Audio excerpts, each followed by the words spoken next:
ओम शांति। मस्तक सिंहासन पर मैं आत्मा विराजमान हूँ। मैं चमकता हुआ ज्योतिर्बिंदु अपना दिव्य प्रकाश फैला रहा हूँ। मैं शांत हूँ।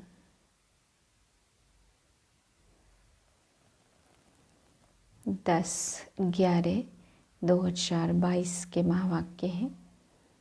आज बाबा बच्चों को समझाते, मीठे बच्चे, तुम्हें इस रुद्र ज्ञान यज्ञ का बड़ा कदर होना चाहिए, क्योंकि इस यज्ञ से ही भारत स्वर्ग बनता है। तुम इस यज्ञ के रक्षक हो। प्रश्न है, बच्चे बाप व टीचर को तलाक अथवा फारकती कैसे और कब देते हैं? उत्तर है, जब बाप अथवा टीचर को भूल जाते हैं, मुरली मिस करते हैं, पढ़ते व सुनते नहीं हैं, तो गोया बाप को फारकती व तलाक दे देते। बाबा कहते, बच्चे तुम मुझे तलाक कभी नहीं देना। प्रश्न है, तुम्हारा सत्य ज्ञान मनुष्यों को मुश्किल समझ में आता है, क्यों? उत्तर है, क्योंकि यह ज्ञान परंपरा नहीं चलता, अभी ही प्रायः लोप हो जाता। इस ज्ञान का किसको पता ही नहीं है। यह नया ज्ञान है, इसलिए उन्हें समझने में मुश्किल लगता। गीत है, पितु मात सहायक स्वामी सखा। ओम शांति। जिनके साथ बच्चों का अभी योग है, उनकी बाहर मनुष्य महिमा गाते रहते। तुम उनकी याद में बैठे हो। अपने को आत्मा समझ, देह का अभिमान छोड़ एक की ही याद में रहना है। अभी तुम आत्म अभिमानी बने हो, पहले थे तुम देह अभिमानी। सतयुग में तुम बाप को नहीं जानते, क्योंकि सुख में होते हो तो बाप याद नहीं रहता। यहाँ दुखों में हो तब पुकारते हो। गायन भी है दुख हरता सुख करता। वास्तव में सच्चा सच्चा हरिद्वार यह है। मनुष्य हरि कहते श्री कृष्ण को, बैकुंठ को। श्री कृष्ण का हरिद्वार कहते, तुम जानते हो। वास्तव में हरि श्री कृष्ण को नहीं कहेंगे। दुख हरने वाले को हरि कहते। तुम जानते हो शिव बाबा श्री कृष्ण का द्वार अथवा वैकुंठ सतयुग का द्वार खोलने आया। कोई मकान बनाते तो कोई ओपनिंग सेरेमनी करते, तो बाबा आया हरिद्वार की सेरेमनी करने। कृष्ण की राजधानी में कंस तो होता नहीं है। बाप द्वारा हम स्वर्ग का वर्षा ले रहे हैं। बाप ही आकर स्वर्ग के स्थापना की सेरेमनी कर रहे हैं। स्थापना को सेरेमनी कहा जाता। मकान का पहला फाउंडेशन लगाया जाता, फिर मकान बनकर पूरा हो जाता, फिर सेरेमनी की जाती। तो बाप आया है फाउंडेशन लगाने। 1937 में फाउंडेशन लगाया, अब फिर तुम स्थापना कर रहे हो। तुमको खुशी है कि बाबा आया नई दुनिया स्थापन करने, और हम अभी नई दुनिया में जा रहे हैं। इस पृथ्वी पर स्वर्ग था, अब फिर स्थापन कर रहे हैं, तो हर एक को पैगाम दे रहे हैं।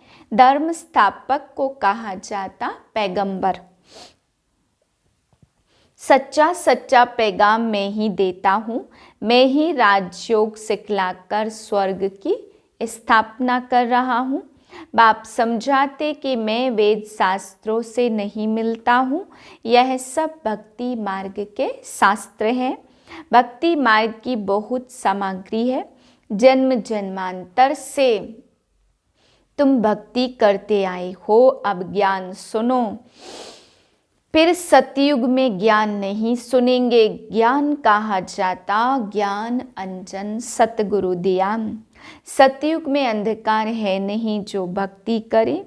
तुम जानते हो रावण राज्य किसको कहा जाता और राम राज्य किसको कहा जाता।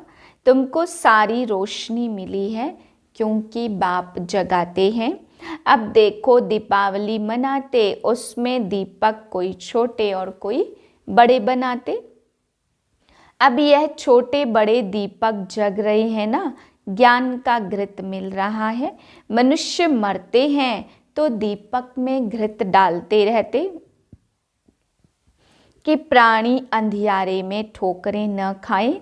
वह है हद की बातें और तुम्हारी है बेहद की बात।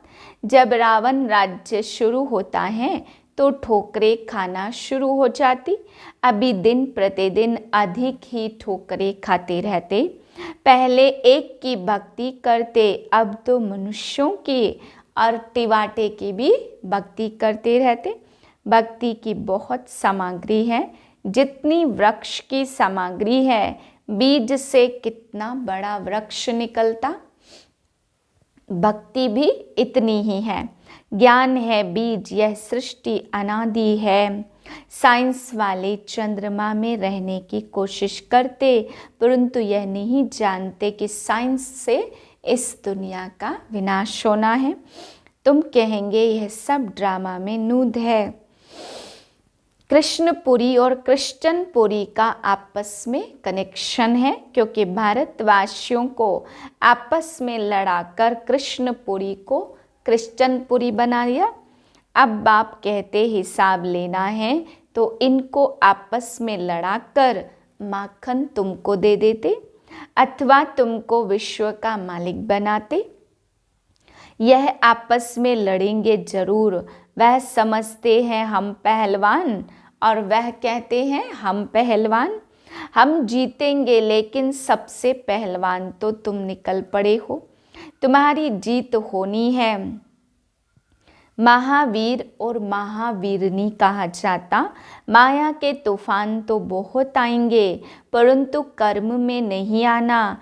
योग बल से स्थापना हो रही है और फिर बाहुबल से विनाश होता।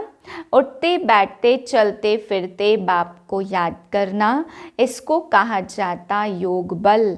फिर ज्ञान बल कहा जाता। ज्ञान बल क्यों कहते? क्योंकि शास्त्रों में कोई बल नहीं है, उनसे कोई को मुक्ति, जीवन मुक्ति नहीं मिल सकती, इसलिए उनको ज्ञान नहीं कहा जाता। भक्ति के शास्त्र कहेंगे, ज्ञान का कोई शास्त्र होता नहीं है। अब जो राम के पुस्तक बने, जो भी शास्त्र आदि हैं, सब लड़ाई में खत्म हो जाएंगे।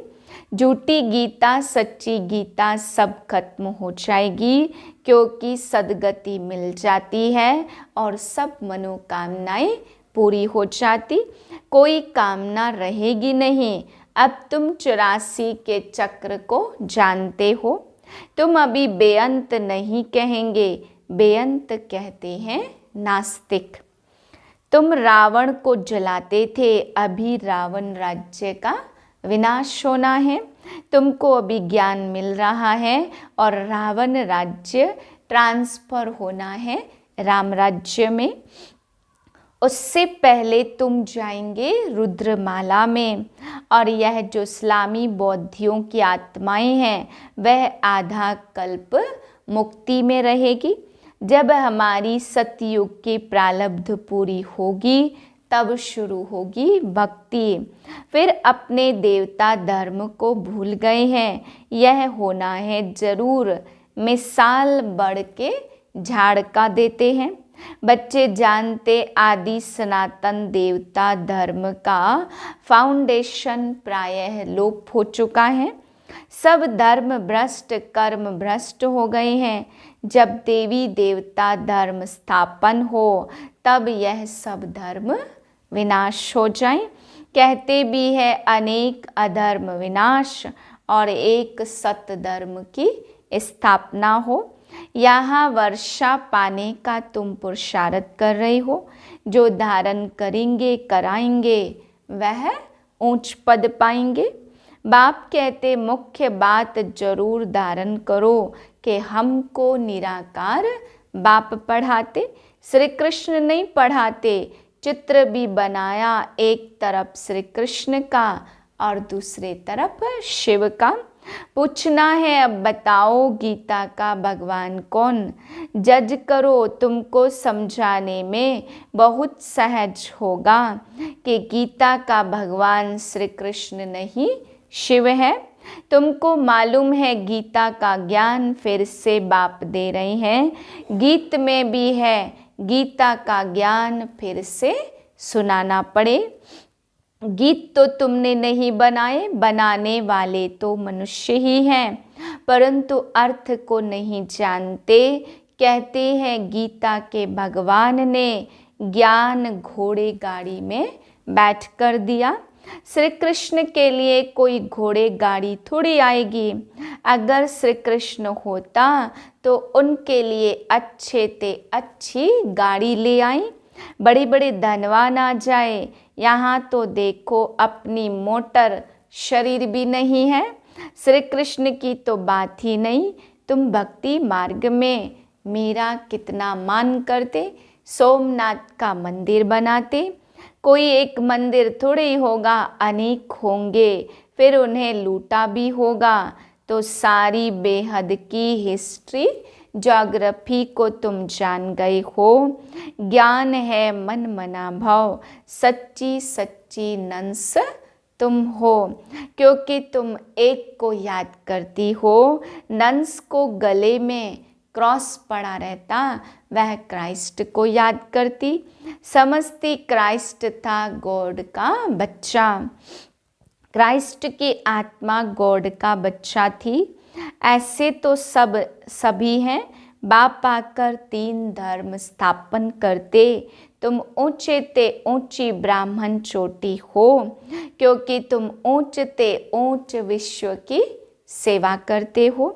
कल्प अक्षर बीच से निकाल दिया और युगे युगे कह दिया।